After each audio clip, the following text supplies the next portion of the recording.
Chapter 1. Awakening the Truth. Finding yourself beneath the layers.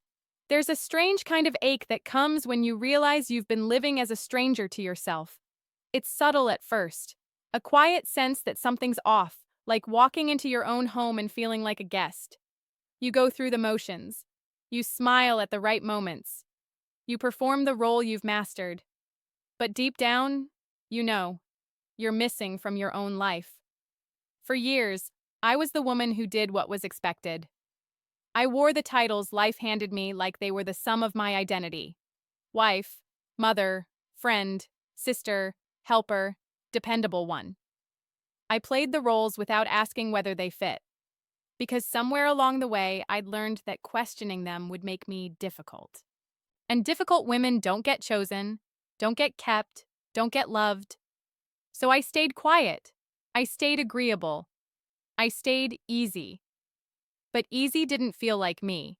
It felt like erasure.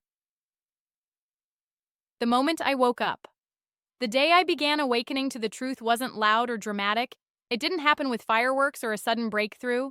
It happened while I was standing in the bathroom, brushing my teeth, staring into the mirror. I caught my own eyes and realized I didn't recognize the woman looking back at me. Her smile was polite but tired. Her eyes were dim in a way they hadn't been before. Her posture told the truth her mouth would never say. She was carrying more than her spirit was meant to hold. And in that moment, a thought broke through like sunlight.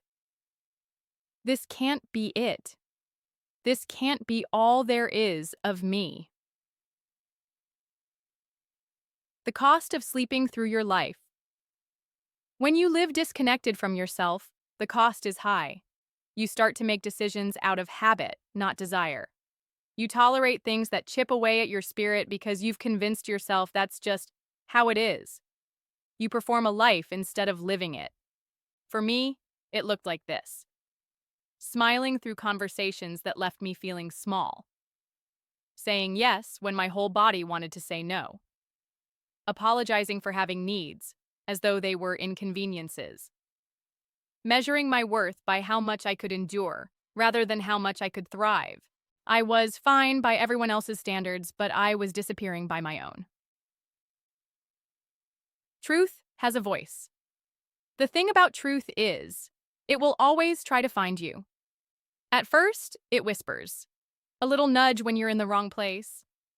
A restless feeling when you've outgrown something but won't admit it. If you ignore it, the whisper grows louder. And if you still ignore it, truth will shake you awake with something you can't overlook. For me, it was the slow burn of exhaustion and the sinking realization that the life I was living didn't belong to me. It belonged to the expectations of others. The fear of meeting yourself.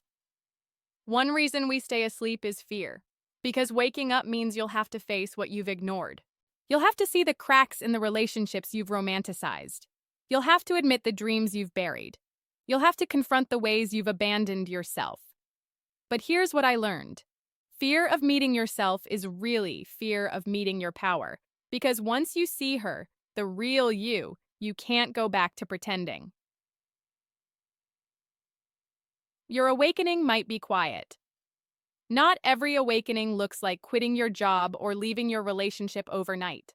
Sometimes it's as small as speaking up in a conversation where you'd normally stay silent, choosing rest over obligation, saying no without explaining, looking in the mirror and deciding you're worth more than bare minimum love.